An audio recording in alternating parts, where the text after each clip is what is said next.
নমস্কার বন্ধুরা, ধর্মকথা চ্যানেলে তোমাদের অনেক অনেক স্বাগত। আজকের বিষয় মা রাধারানীর পূজা কিভাবে করবেন এবং সেই সঙ্গে এই 2025 সালে রাধা অষ্টমী কটা থেকে কটা পর্যন্ত থাকছে, সেই সঙ্গে এই রাধা অষ্টমীতে ভগবান শ্রীকৃষ্ণ ও রাধারানীকে কিভাবে অভিষেক করবেন, কিভাবে পূজা করবেন, কিভাবে পুষ্পাঞ্জলি দেবেন, কিভাবে পঞ্চ উপচারে 12 উপচারে বা 16 উপচারে আপনারা পূজা করবেন এবং তার সঙ্গে একটি ছোট্ট ক্রিয়া করবেন যা সমস্ত সমস্যার সমাধান করে দেবে, একটি ছোট্ট টোটকা। এবং সেই সঙ্গে রাধিকার 28টি নাম জপ করবেন এবং এই জপ করার ফলে আপনারা কি মহিমা সেটিও জানতে পারবেন। সবশেষে অপরাধ শোধন মন্ত্র বলে কিভাবে পূজা শেষ করবেন এবং পূজার শেষে চরণামৃত কি বলে পান করবেন, কিভাবে উপোস ভঙ্গ করবেন এবং রাধা নামের মহিমা কি, সব কিছুই আপনাদের সামনে আমি আস্তে আস্তে তুলে ধরার চেষ্টা করব। তাই বন্ধুরা, ধৈর্য সহকারে একটু ভিডিওটা শোনার চেষ্টা করবেন, কারণ ভিডিওটি একটু বড় হতে পারে, কিন্তু কথা হলো আজকের এই ভিডিওটি শোনার পরে অনেক কিছু তথ্য আপনারা জানতে পারবেন।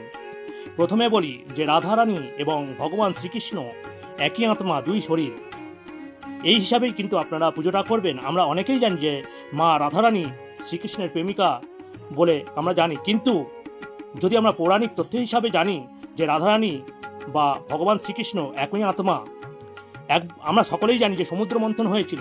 এই সমুদ্র মন্থনে ভগবান নারায়ণ বা শ্রীকৃষ্ণ মোহিনী রূপ ধারণ করেছিলেন এবং এই মোহিনী রূপ দেখে সমস্ত দেবতা, এমনকি ভগবান শিব কিন্তু মোহিত হয়ে গেছিলেন। কিন্তু শুধুমাত্র মোহিত হননি, তিনি হলেন ভগবান সূর্য দেবতা। তিনি বাৎসল্য ভাব নিয়েছিলেন।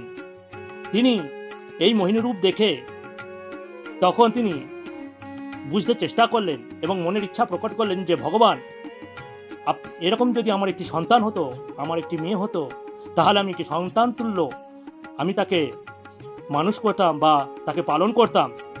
আর এই অভীষ্ট বা এই ইচ্ছাই কিন্তু ভগবানকে প্রকাশ করেছিলেন ভগবান সূর্যদেব। সেই জন্য ভগবান এই দাপর যুগে শ্রী রাধিকা রূপে ভগবান সূর্যদেবের কন্যা হয়ে কিন্তু এই রাধিকা রূপ নিয়েছিলেন। অর্থাৎ বুঝতেই পাচ্ছেন যে ভগবান শ্রীকৃষ্ণ আর মা রাধিকার মধ্যে কোনো তফাৎ বা পার্থক্য নেই।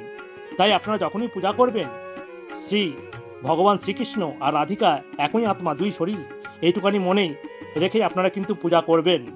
সেই সঙ্গে বলি যে তাই বন্ধুরা, এই রাধারানীর পূজা কিভাবে করবেন এবং এই রাধারানী কি কি পছন্দ করেন। প্রথমে বলি যে রাধারানী সবচেয়ে প্রিয় ফুল হলো জুঁই ফুল, সেই সঙ্গে গোলাপ ফুল, স্বর্ণচাপা, পদ্ম ফুল বা যে কোনো হলুদ রঙের ফুল এবং সঙ্গে নীল অপরাজিতা ফুল অত্যন্ত পছন্দ করেন। তাই চেষ্টা করবেন যে হলুদ ফুল অথবা জুঁই ফুলের মালা বা রজনীগন্ধা দিয়ে অথবা আপনারা নীল অপরাজিতা দিয়ে অবশ্যই অর্পণ করার চেষ্টা করবেন, যা অতি প্রসন্ন হয়। এবার আসি ফলের মধ্যে আতা আর সবেদা অবশ্যই প্রদান করবেন, কারণ মা রাধিকার এই আতা আর সবেদা অত্যন্ত পছন্দ করেন। তাছাড়া অন্যান্য ফল আপনারা দিতে পারেন। সেই সঙ্গে এবারে আসি, এই রাধারানীর যখন ভোগ রান্না করবেন কোনো সবজি দিয়ে, তার মধ্যে সবজি বলতে আপনি গাঁটি কচু, গরম চা ও মিষ্টি কুমড়া দিয়ে আপনারা মাকে ভোগ দিতে পারেন। তার মধ্যে সর্বোচ্চ হলো গাঁটি কচু, যা রাধারানীর অত্যন্ত পছন্দ। সেই সঙ্গে আরও কিছু ভোগ আপনারা দিতে পারেন, সেই সঙ্গে হলো রাধা বল্লভী। এই মা রাধা নাম অনুসারেই কিন্তু রাধা বল্লভী হয়েছে, তাই রাধা বল্লভী কিন্তু রাধারানী যথেষ্ট পছন্দ করেন। সেই সঙ্গে মালপোয়া, ক্ষীরের রাবড়ি, রাজভোগ, পানের বেড়া অর্থাৎ পান দিতে পারেন এবং দই বড়া, বাটার মিল্ক বিভিন্ন ধরনের আপনারা অর্পণ করতে পারেন। এক কথায় বলা যেতে পারে যে মা রাধারানী আর ভগবান শ্রীকৃষ্ণের জন্মাষ্টমী একই রকম পদ্ধতিতে কিন্তু আপনারা পুজো করতে পারেন, কারণ অনেকে 56 ভোগ দিয়ে থাকেন, তো মা রাধারানীকেও আপনারা 56 ভোগ কিন্তু অর্পণ করতে পারেন। এবারে আসি যে আপনারা রাধারানীকে বিভিন্ন প্রচারে পুজো করতে পারেন। কি কি প্রচারে পুজো করবেন? পঞ্চ উপচারে, 16 উপচারে, দ্বাদশ উপচারে, যে যেরকম সম্ভব আপনারা সেইভাবে আপনারা উপচারে পুজো করতে পারেন। এবারে আসি যে যেরকম পারবেন ঘটস্থাপন করা, সেইভাবে ঘটস্থাপন করবেন। এবারে আসি সাধারণ মতে আমরা সবচেয়ে ছোট উপচার যেটা পঞ্চ উপচারে কিভাবে পূজা করবেন। প্রথমে একটু অঘোর নেবেন এবং সেই অঘোর এবং চন্দন মিশিয়ে একটু ফুলে মিশিয়ে নেবেন। এবং সেই ফুল দিয়ে আপনি ভগবানকে অভিষেক করতে পারেন এবং সেই ফুল দিয়ে আপনারা ভগবান রাধিকা দুজন শ্রীকৃষ্ণ রাধিকা নাকে আপনারা সেই পুষ্প শোকাতে পারেন। আর এই পুষ্প নাকে দেওয়ার সঙ্গে সঙ্গে এই মন্ত্রটি বলবেন, এষ গন্ধ ওম রাধিকায়ই নমঃ। এইভাবে ফুল অর্পণ করতে পারেন। তারপর আপনি পুষ্প যখন অর্পণ করবেন, ইদম পুষ্পম ওম রাধিকায়ই নমঃ। যখন ধূপ দিয়ে আপনি যখন আরতি করবেন তখন আপনি বলবেন, এষ ধূপ ওম রাধিকায়ই নমঃ।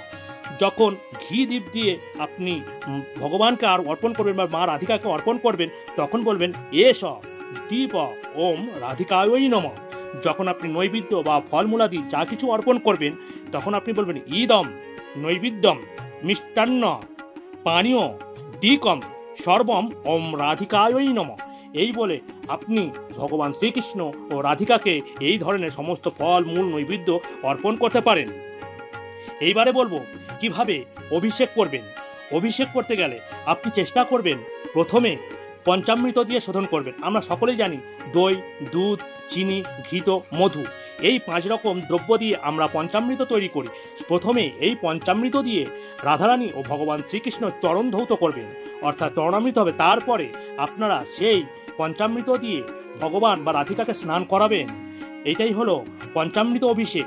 তারপরে ভগবান রাধিকাকে আপনারা ডাবের জল অথবা পুষ্পদ্রক বা সুগন্ধি জল, যেরকম মনে করুন একটা ঘটিতে একটু অঘরু নেবেন, একটু চন্দন মিশ্রিত জল নেবেন, সঙ্গে কিছু ফুল দিয়ে দেবেন, কিছুক্ষণ রাখবেন, আধ ঘন্টা 45 মিনিট রেখে দেবেন, দেখবেন জলের কালারটা একটু চেঞ্জ হয়ে গেছে। সেই জল দিয়ে ভগবান শ্রীকৃষ্ণ রাধিকাকে অবশ্যই অর্পণ করবেন এবং স্নান করাবেন। এইভাবে স্নান করাবার পরে আপনারা এইভাবে অভিষেক সম্পন্ন হবে।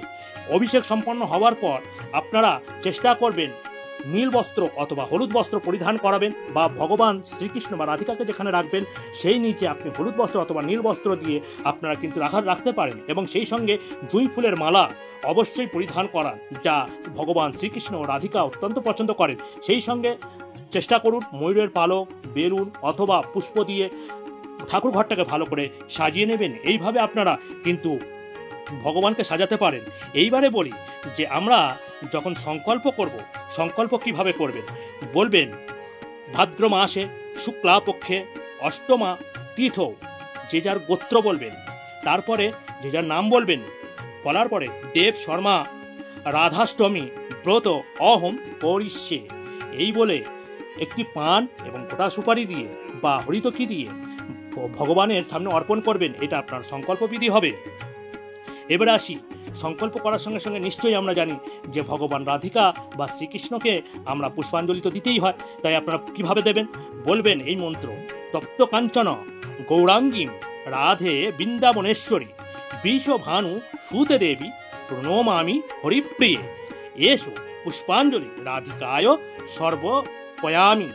এই বলে 3 বার আপনারা ফুল দেবেন। চেষ্টা করবেন গন্ধপুষ্প, অর্থাৎ যে ফুলটাতে অর্ঘ্য চন্দন মিশ্রিত আছে সেই ফুল আপনারা ভগবান ও রাধিকাকে অর্পণ করবেন। এইভাবে আপনাদের কিন্তু অঞ্জলি দেওয়া হবে। সেই সঙ্গে আপনারা শ্রীকৃষ্ণের প্রণাম মন্ত্র বলতে পারেন ভগবানকে, যেমন হে কৃষ্ণ করুণা সিন্ধু দীনবন্ধু জগৎপতে গোপেশ গোপিকাকান্ত রাধাকান্ত নমস্তুতে নম ব্রহ্মাণ্য দেবায় ব্রহ্মাণ্য হিতায় চ জগদ্ধিতায় শ্রীকৃষ্ণায় গোবিন্দায় বাসুদেবায় নমো নমঃ। এইভাবে আপনারা ভগবান শ্রীকৃষ্ণকে ফুল অর্পণ করতে পারেন, পুজো করতে পারেন। সেই কারণে সেই সঙ্গে রাধারানীর প্রণাম মন্ত্র, তপ্ত কাঞ্চন গৌরাঙ্গীম রাধে বৃন্দাবনেশ্বরী বিষভানু সুতে দেবীত্যাম প্রণমামি হরিপ্রিয়ে। এইভাবে আপনারা রাধারানীর প্রণাম মন্ত্র বলে আপনারা পূজা করবেন।